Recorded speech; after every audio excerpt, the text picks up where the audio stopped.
Nós vamos conversar agora com Carlos Zula, que é secretário de Saúde do Estado do Maranhão e também presidente do Conselho Nacional dos Secretários de Saúde. O Carlos Zula vai aparecer aqui no nosso telão ou a gente vai por aqui mesmo? Vamos por aqui mesmo, na câmera 3 então. Para mim, câmera 1 para Elizabeth, que é a Luciana posicionada lá no Rio de Janeiro, para a gente conversar com o secretário de Saúde do Maranhão e representante dos secretários estaduais de saúde do país. Carlos Zula, mais uma vez, muito obrigado pela atenção aqui com a CNN. Eu gostaria que o senhor nos dissesse o seguinte: vai ser possível, de acordo com aquilo que os estados têm recebido de vacinas a partir de agora, especialmente desses últimos dias, dessas últimas semanas, em que houve um acréscimo no volume de vacinas, vai ser possível cumprir a meta estabelecida pelo ministro da Saúde de vacinar todos os brasileiros acima de 18 anos até o final deste ano aqui? O que é que vocês conseguem perceber, sentir aí na ponta, vocês que aplicam a vacina nos brasileiros? Bom dia mais uma vez.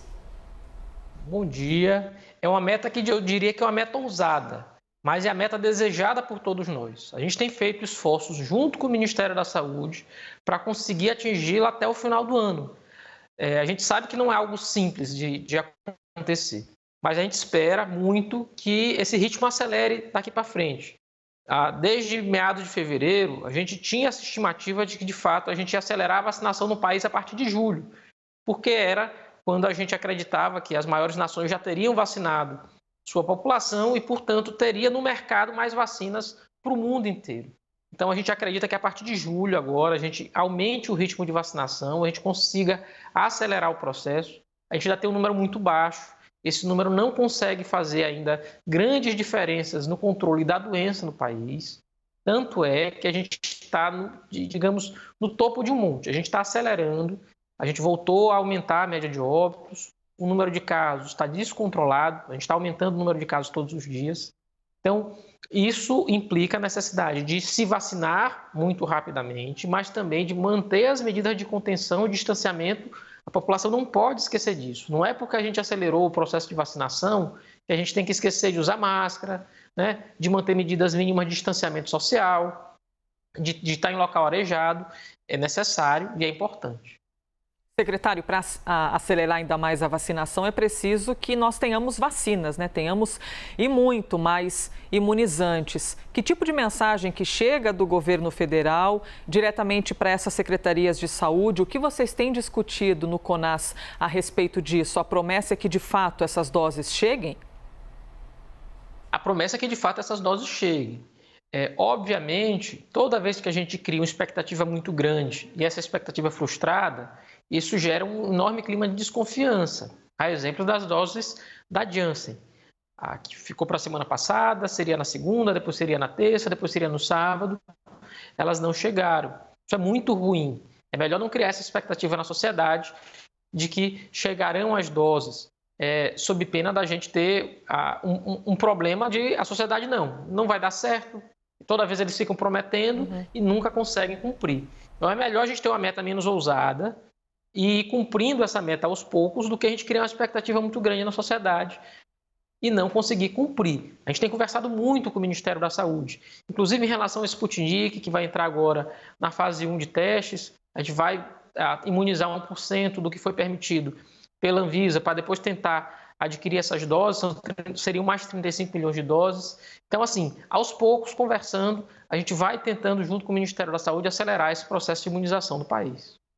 Secretário, me parece que a capacidade de vacinar, e isso me parece que é consenso, não é o problema. O próprio ministro da Saúde ontem disse que na semana passada, na quinta-feira, chegamos a vacinar 2 milhões de pessoas em um único dia e temos capacidade de vacinar 2 milhões e 400 mil pessoas a partir de agora, segundo ele. Então, o que nós estamos dizendo aqui é que faltam doses.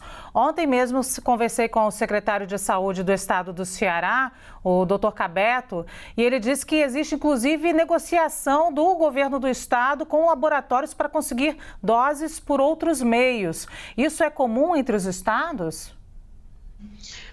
Isso é verdade. Não falta capacidade para o Brasil, faltam doses. Tanto é que já há uma cidade 100% imunizada no país, que é a cidade de Alcântara, Por quê? Exatamente porque é a cidade que tem mais de 200 comunidades remanescentes de quilombo.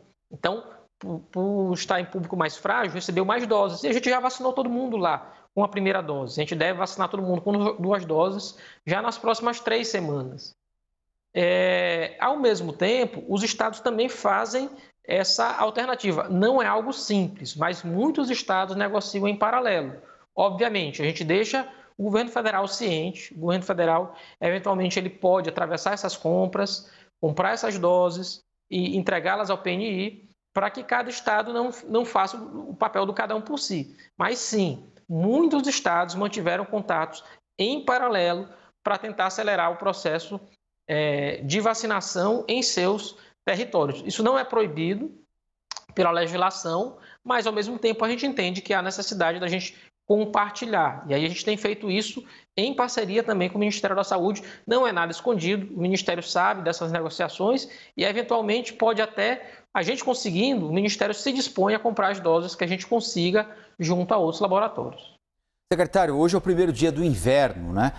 E nós estamos chegando a esse momento aqui do ano em que as transmissões de doenças respiratórias naturalmente aumentam, né? Todas elas, como o senhor lembrou, com a circulação do vírus fora de controle, com taxas de ocupação de leitos altíssimas, com uma média de 2.000 mortos por dia. No sábado chegamos àquela tétrica marca de 500.000 mortos. Embora esse não seja um problema específico aí do Maranhão, né? Vocês não têm frio a ponto de ter de fechar a janela, das pessoas ficarem muito aglomeradas em ambientes fechados, como acontece no centro-sul do país. O que é que o senhor projeta para esses próximos 3 meses de inverno para a gente? O sul e o sudeste do país, sobretudo, eles vão sentir muito agora o que norte e nordeste já sentiram no início do ano. Se a gente lembrar, a gente não tem frio aqui no norte e no nordeste, por assim dizer, que a gente, nossa, como está gelado. Mas a gente tem a estação chuvosa, que é sobretudo no primeiro semestre. Então a gente está saindo da nossa estação chuvosa. A gente já passou pelo pior, que foi exatamente os meses a partir de dezembro no norte, a partir de janeiro em parte do nordeste. A gente começa o nosso período de chuvas. E a gente tem intensificação de doenças respiratórias nos primeiros meses do ano. Também. Por quê? Porque também a gente se fecha exatamente para evitar chuva, a gente fica em ambiente fechado. Então, a gente enfrentou aí fevereiro, março, abril, os piores meses da pandemia, no pior momento aqui de doença respiratória. Agora, isso se inverte um pouco e a gente vai sentir isso no sul e no sudeste. Então, é muito grave, porque a gente continua com a taxa de ocupação muito alta dos nossos leitos. A gente não tem mais como expandir, isso é preciso ser dito. Os estados não possuem mais capacidade de expansão. Tanto é verdade que o Mato Grosso do Sul tem se utilizado, inclusive de estados do norte, para fazer o transporte de pacientes que esperam por leitos de UTI. Essa realidade pode se repetir em outros estados do país, porque agora a gente vai ter um aumento natural das doenças respiratórias, que muitas vezes vão se confundir com a Covid-19. Então a gente tem que ter cuidado, voltar talvez, repensar muitas medidas de distanciamento. A gente sabe que a sociedade está cansada, mas a gente não tem condição de estar vivendo embalada, de estar vendo novamente festa, não tem condição de a gente pensar nisso nesse momento. A gente pode viver semanas de dificuldade. A gente alertava para uma terceira onda já há algumas semanas e, de fato, isso está se verificando. A gente tem aumento do número de casos, a gente tem aumento no número de óbitos e, sobretudo, a partir do sul e do sudeste do país. Então, a gente está no início dessa montanha. É tudo que a gente não precisa para as próximas semanas. A gente continuar com a piora desse quadro. Nossa média de mortes novamente voltou aí ao patamar dos 2.000. A gente não pode se acostumar com isso. Isso é pior do que o pior momento do ano passado. Não dá para a gente achar que isso é natural, porque não é. Secretário, só uma última pergunta rapidamente aqui antes da gente encerrar. O senhor falou sobre a Sputnik, né? Quando é que ela deve chegar aos estados para serem aplicadas conforme as regras da Anvisa? Tem data já? A Sputnik deve chegar ainda no mês de julho, ou seja, daqui a 1 ou 2 semanas no máximo, a gente já deve estar fazendo a aplicação. Será na verdade, um teste para a gente poder garantir a eficácia à Anvisa. A gente está na fase final, a Anvisa tem ajudado muito a gente, nesse 1% da população que vai poder ser imunizada no presente momento. A gente quer fazer isso com rapidez, entregar os resultados à Anvisa, para que, enfim, ela possa liberar o restante dos lotes. E aí eu acredito até que o Ministério da Saúde possa intervir nessa compra e contratar o Sputnik para entregá-la via Plano Nacional de Imunização.